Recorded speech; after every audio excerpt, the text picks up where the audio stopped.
Welcome to the Wildy West, a podcast dedicated to being a voice for wild horses. My name is Chase McGoran, and I will be your host. Let's save these horses together. All I ask you to do is listen.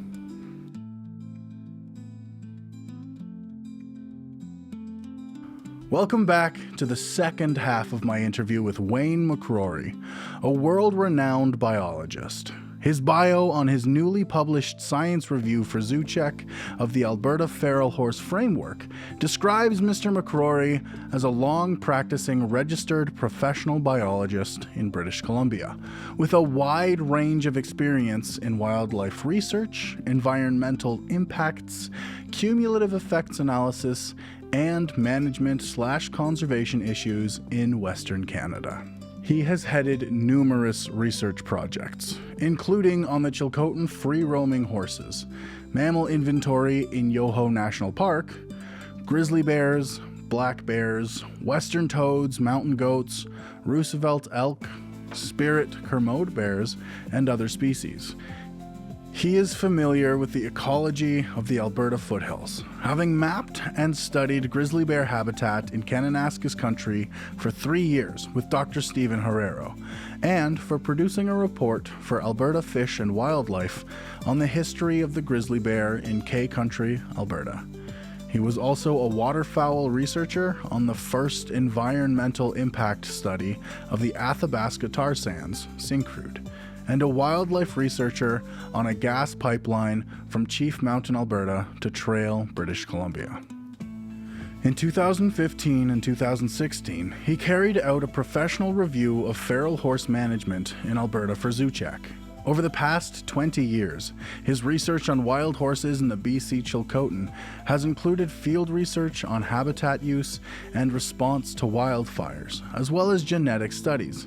He has also worked with the Haunay-Gwateen Chilcotin Nation on a wild horse management plan and guidelines for wildlife and wild horse tourism viewing. He recently published a book on his wild horse research, titled The Wild Horses of the Chilcotin: Their History and Future, which won the 2024 Basil Stewart Stubbs Prize for the best scholarly book by a Canadian author on a BC subject.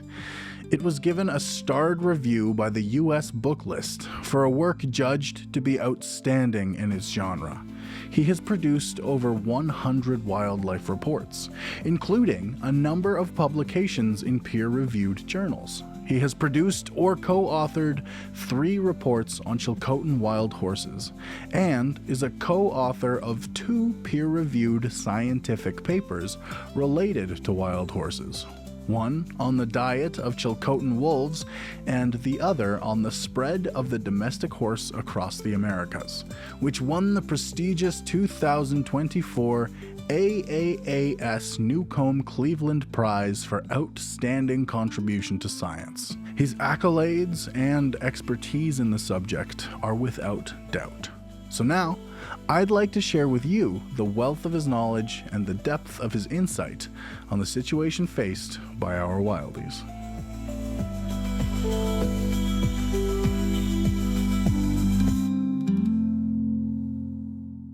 Perfect. Yeah, sorry about that. We kind of just have to hop Zoom meetings every. I you get long-winded. Yeah, it's completely fine. It's really interesting and really good information. So I'm really happy that you were able to join us today. It's nice to hear it right from the source. Thank you so much for being so patient with me while we navigate Zoom. I really appreciate it. Oh, my case, I really appreciate you doing this. This is so important. Yeah. Well, because I've wanted to do something, right? But all of my skills are technical. I have a radio background, right? I work at a radio station. I've made some podcasts for fun, but I don't have a scientific background, right? Even electrical engineering, which I want to go into, isn't really something that I could use to help the horses. So I was like, I want to do something. So, yeah. Yeah, well, good for you. And your mother, yeah. Yeah, my mom has been a huge help while I've been in school, because computer programming and coding, it's like I'll have 12, 16-hour days, and then so she's helping a lot with the research Yeah. and then the scripting, and then now I've got a couple weeks where I can really sit down and hammer these episodes out. So, yeah. Yeah. I have a granddaughter who's going to university in Calgary. Yeah. Yeah, it's it's a lot of work going to school, but it'll be worth it in the end. Yeah. When I went to UBC, I came from a poor family. I used to come home in the summers, and this is in the 1960s, and I'd push ore cars in the mines and swamp on a D9 cat. Yeah. So. Yeah. All right. Well, let's jump right into these questions then, shall we? Yeah. Let's finish it off. Perfect. Okay, what other past range studies have been done that looked at potential damage by the foothills wild horses? And have the range experts working for forestry who crafted the framework done any of their own field assessment of impacts of wild horses, cattle, and wildlife on rangeland health? Well, there's that study by Salter and Hudson I pointed out done in the late 1970s. That was a really thorough study because it's one of the few studies that actually looked at the diet of the wild horses. And they used horse droppings and range plots and stuff. There's only one other study that was done, and that was done in the West Chilcotin, and they looked at the differences between the diet of elk and horses and even cattle. And there were differences and similarities, there were overlaps, but again, the Salter study, which to me is the most thorough, didn't find much evidence that the horses were causing range damage. And the similar study done by Sharon Preston in the West Chilcotin that I reviewed, which was guided by the Salter study, Hudson study, she used a similar approach, and it was an area where there are Chilcotin wild horses and more cattle on the range than horses. And she came to a similar conclusion. And then, of course, there's a study I just pointed out was done in the Albo zone using radio-collared horses that didn't find any significant damage either. So basically, there's not much to support the contention that these horses have or will cause a problem. And as far as I know, I haven't seen any evidence that the authors of the report or the agency has been going out and doing their own assessments. That seems to be lacking. When I looked at areas west of Sundre in 2015, there were some exclosure plots where you keep the grazers out, and those are sometimes used to assess the degree of overgrazing around the area. The only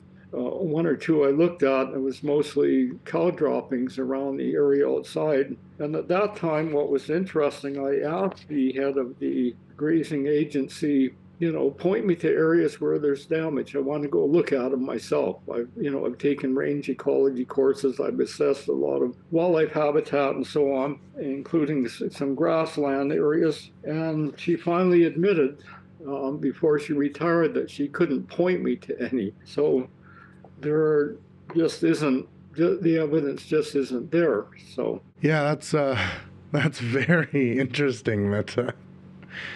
That they couldn't find any damage, or they couldn't point you to any damage. The framework claims that horses are a non-native species. However, your review found that the chief scientists strongly erred when they came to this conclusion. Could you explain that? Yeah.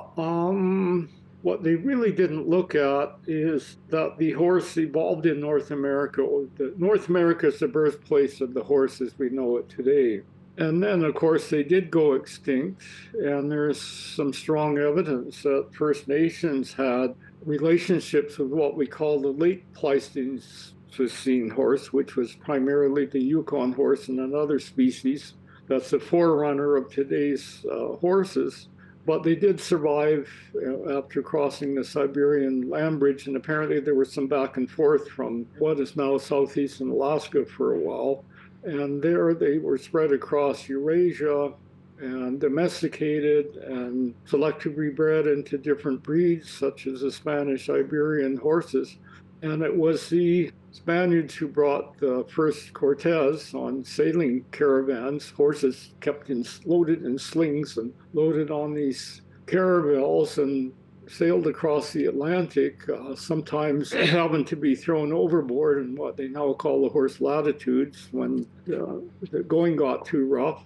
And they were used as horses to conquest by Cortez in Mexico, and some escaped, and the Spaniards tried to keep the First Nations from getting the horses, but they either stole them or some escaped. And gradually the First Nations realized what an incredible animal. It's a gift that's come from the universe, I guess you would say. And so there's a published paper that I was a co-author on that shows from very intensive study, I think there's 70 authors, co-authors, that the horse was spread across the prairies, the interior of the continent by First Nations through their trade networks, and reached the Alberta foothills and BC interior grasslands in the early 1600s, and really being returned to its birthplace. So if you look at the animal reintroductions in recovery programs today, where you take California bighorn sheep from BC and you put them in the Dakotas where they were eradicated back into their homeland, if you spread this out over a long-term global time frame, different scientists in the States developed the theory, well, the horses return native species. And this is all supported by the genetic evidence and recent publications. This was largely ignored by the chief scientists and the framework authors, unfortunately. And so there was even though the framework indicated that government was going to look at reclassifying the horses, which I thought was positive when I asked them, is there going to be new legislation? Is this going to be done? They said, no, nothing's happened. So unless there's a lot of public pressure, it won't happen. But there seems to be a lot of public pressure, so maybe it will happen. And it's been convenient for the last century or so for the cattle industry to constantly claim that the horse is an alien species, it's a feral species, a horrible grazer. That's led to the eradication of the wild horses that used to range across our Canadian prairies. They were eliminated by the Canadian military in one fell swoop from the Suffield military block in southeastern Alberta, sort of the last grassland horses.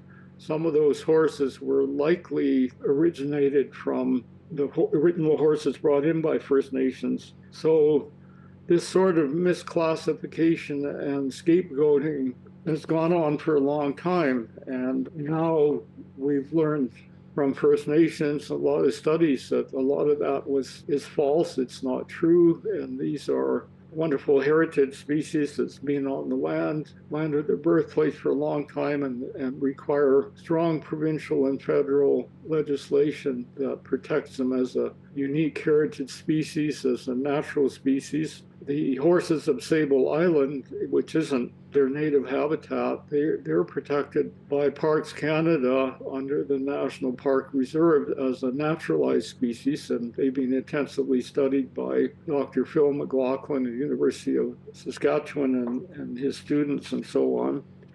And so there have been some protected measures. The Chilcotin First Nations, whom I work with on wild horse and wildlife stuff for the last 15 or 20 years, they have created what North America's largest wild horse preserve, even though it's still not recognized by the province and the federal government. And they consider them a very special, if not spiritual, species that lives in the ecosystem, part of the ecosystem, part of their culture, and that they want to see protected. And these are the really wild ones, are ones that they don't regard as having to be controlled. So there are some moves in positive directions, and Alberta needs to get with it. They're far behind because it's just convenient to keep them under the Stray Animals Act and treat them as such.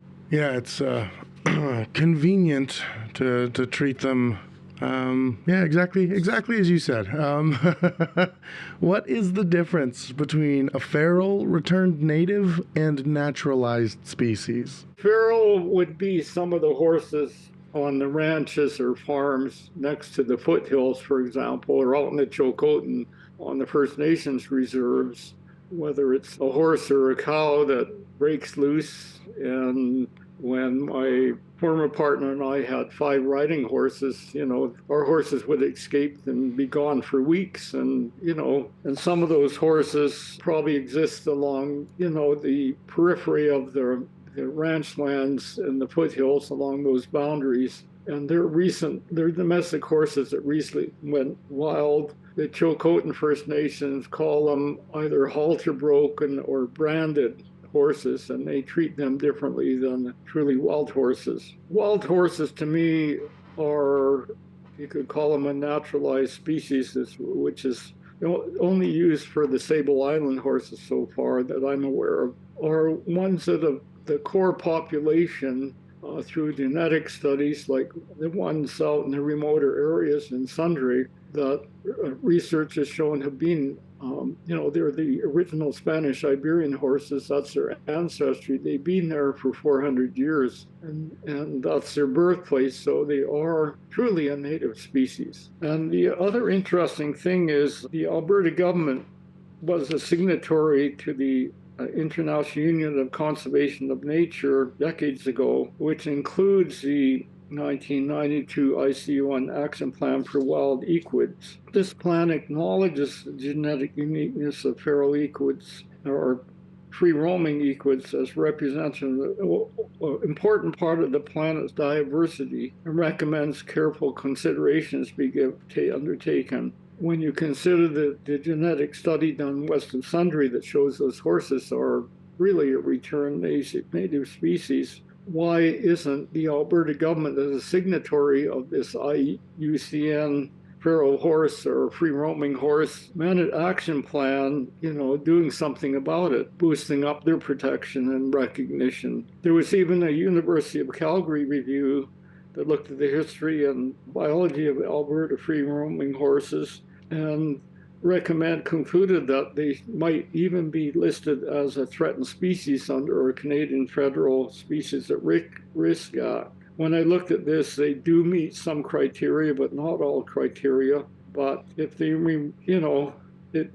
COSEWIC deems the Canadian Committee of Status Endangered Wildlife in Canada, COSEWIC recommends species to be species of RIC Act deemed as a species of wild if it is native, which wild horses are, has persisted in Canada for more than 50 years, which the Alberta wild horses have, and threatened if a 10% decline in population over 100 years occurred.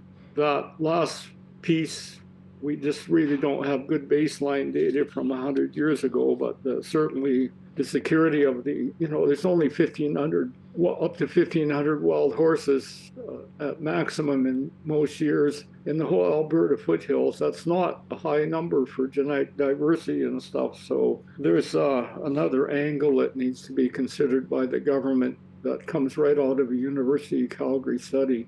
Who has the authority to reclassify these horses, and why have they not done so? Does the court have the authority to do so? I don't think the court does. I think the Alberta government has the legislative responsibility to do that, but so does the federal government. For example, it was not in the United States, it was not the different states that passed the Wild Horse Burrow and Protection Act done many years ago as a result of similar controversies as gone on in Alberta. That was done by the federal government, and that legislation does have some flaws that have led to massive roundups and culls and thousands of horses being kept captive, not in a wild status. So we have to avoid some of the pitfalls of some of this former legislation. In Saskatchewan, there's a small wild herd called the Bronson Forest herd that was protected by provincial legislation when there were, I think, 50 to 100 left. We don't know their genetic ancestry and so on. And unfortunately, having passed that pretty important legislation, the first time in Canada that a province has protected their last wild horses. They haven't done any real enforcement, so some of those horses are still being shot, and I think they're down to 35 animals. So there are some models, Sable Island and Saskatchewan, that we can learn from and pass the proper legislation that is truly going to protect especially the foothills wild horses and the Chilcotin wild horses. And of course, it should be done in partnership with the First Nations who brought the horses in the first place, and include their cultural heritage values and stewardship principles and so on.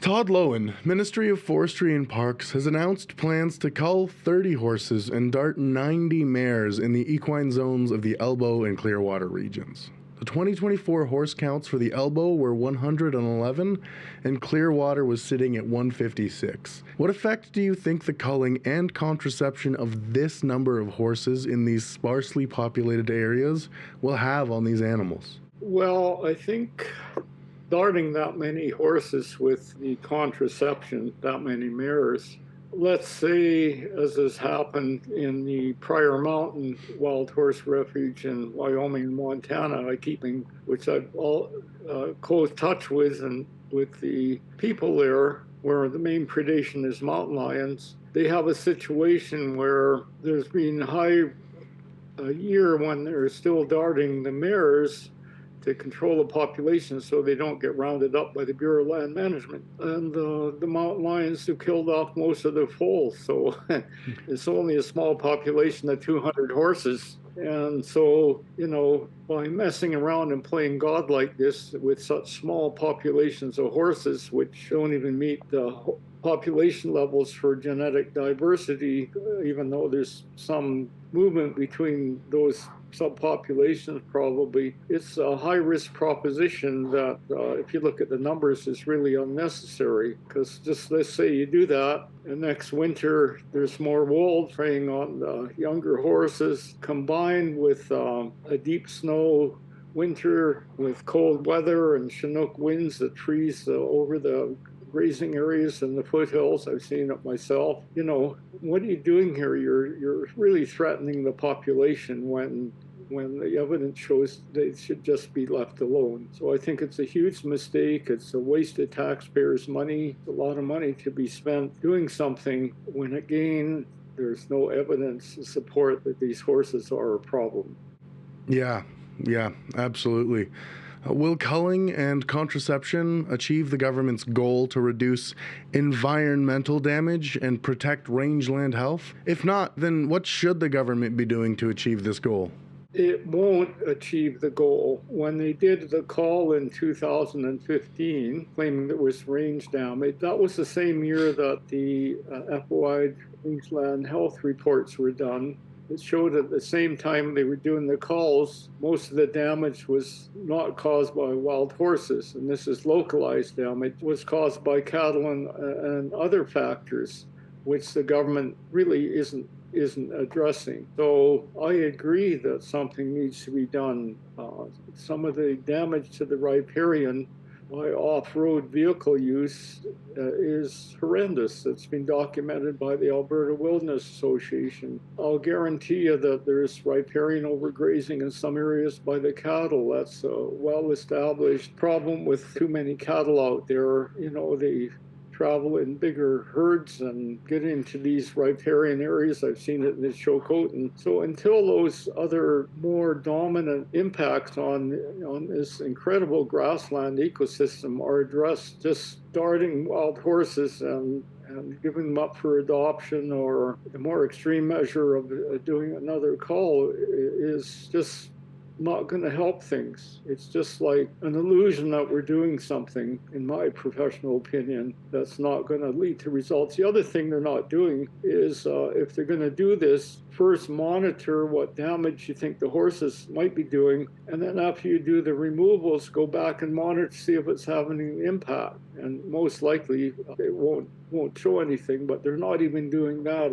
It's just a very conceptual framework without a lot of substance to it. The other factor here is that the clear-cutting logging does improve grazing for a short period of time. Some of it has pine grass, which is the main component of the horse's diet, west of Sundre, along with fescue and some other species. And the study in the Chilcotin showed that in the winter, the protein level goes up in the pine grass. So a lot of these factors aren't being considered. The impacts of clear-cut logging, how long does that grazing last before the new forest, closes canopy and restricts some of that range enhancement indirectly caused by forestry operations. So there's all these other things going on. How much has if you quantify that there's a very high road density in some of those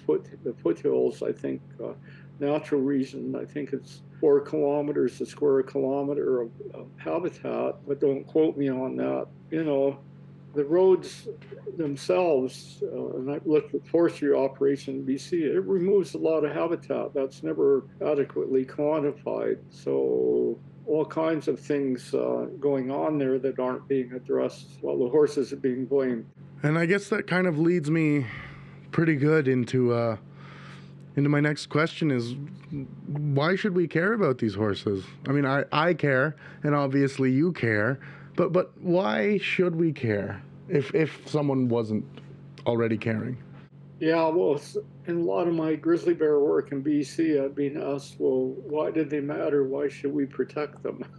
And some people probably feel that way about the wild horses, but they're part of our heritage. If you look at how civilization has evolved with the horse, and there's been books written on it, or how the pioneers were able to start new farms and ranches, and how we traveled back in the 1800s, and how First Nations benefited from the horses, and civilizations all over the world. The horses shaped and enhance the civilization that we live in today, and they're also part of the ecosystem.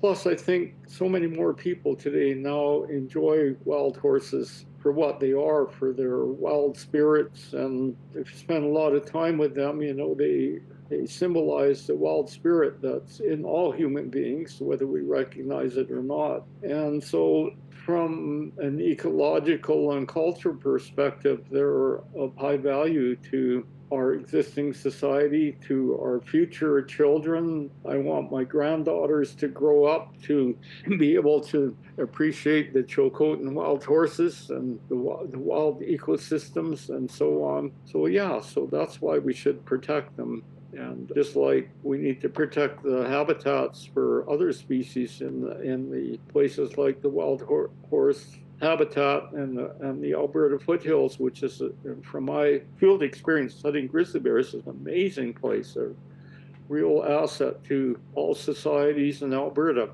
Plus, if you consider that horses also contribute to the health of the ecosystem through spreading seeds, through contributing to the biomass for the predator-prey systems that we want to maintain, and also help sequester carbon. And mild grazing, they found with studies, helps maintain carbon storage in different depths of the soil. And some of that also comes from cattle grazing, by the way. So that's all some of the benefits that horses have to our society and why they desperately need to be protected for all time. It's interesting that you mentioned your granddaughters, because I'm doing it and I'm trying to protect them for my sons. So I really relate to that, and I want them to be able to live in a world where they can go on an adventure and see some real life wild horses running through at the base of the Rocky Mountains or wherever they can find them. And I just feel like at the rate things are going, if nothing is done, they won't have that opportunity. Yeah, they could be gone at one political stroke, like the Suffield wild horses went with the decision made by one of the army majors or whatever in charge there. He just decided they're going to be gone. And because the way politics work sometimes, that could still happen. But I also feel in doing my Alberta reports and meeting with the government agencies out there in 2015 and working with people like yourselves, that there's a uprising that wasn't there 20 years ago. I knew a biologist who was my mentor and a biologist I worked with in the Yukon in the 1960s. They were working with an old cowboy called Slim, who used to be roundup wild horses, who wanted to protect the wild horses. They were working on a film documentary back then. They were just two voices, two scientific voices in a sea of when there were bounty hunts and aerial roundups and lots of horrible stuff going on, and horses shipped for slaughter by the thousands. So things are gradually changing and shifting, and there's definitely a huge surge of public support for protection of the horses that wasn't there, decades ago. And doing your podcast and all the work that Zuchek and Pauses and other people are doing are all helping elevate public awareness and a surge of support against the culls and stuff that I think is just going to grow. And I fully encourage anybody who sees this podcast you might think, as many people do, why should I bother writing a letter? It won't make any difference. Well, I know from my 40 or 50 years of work as a research biologist and conservation in BC that it is those letters and those emails and that pressure that makes a change, and that some of the change that have already happened in Alberta and BC to protect species and stuff. So when you see this broadcast, thank the people who've done it. Please write those letters, send an email. Your voice does count. Well, that kind of answers my very last question. Because my last question was, what can we do to help? But you say send emails and write letters. Where would we send those emails or write the letters? Just to our local MP, or where would be the best place to send them? Well, that's a good question, and I think send them to the minister in charge of the wild horse framework, and send them to your MPs and MLAs, and also to the premier. Just flood all those key offices, the decision makers, the lawmakers, as many as you can, and just let them know where you stand on this. Yeah, and I think more information on this is available on the Hawes website or the Wild Horses Alberta Society website or the Zuchek website, So, and all the background information is available to build your case and keep them wild and keep them safe. Keep them wild and keep them safe. I love that. Thank you so much, Wayne, for taking the time out of your day to sit down and have this interview with us. I really appreciate it. It's tons of information, and it's really nice to be able to just sit down and talk to you about these horses that we love so much. Yeah, glad to help out. Thanks a lot. Thank you.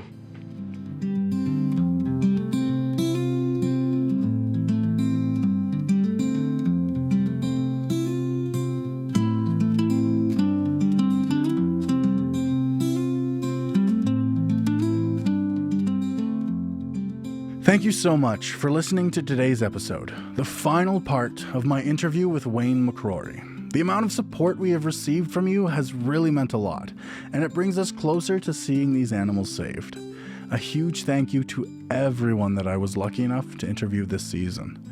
If you want to help, there are a ton of different things you can do. If you live in Canada, you can write to your local member of parliament or directly to the Minister of Parks in Alberta. If you aren't as comfortable doing that, you may wish to follow Help Alberta Wildies Society or Hawes on Facebook to get more involved and to see what other things you can do. And of course, every like and comment means a lot, and clicking subscribe on YouTube will do even more for us. Every little bit truly does help and allows me to show tangible proof that people care. If you would be so kind as to share this with friends or family that you think might be interested in this topic, or who you think would want to help, I would really appreciate it.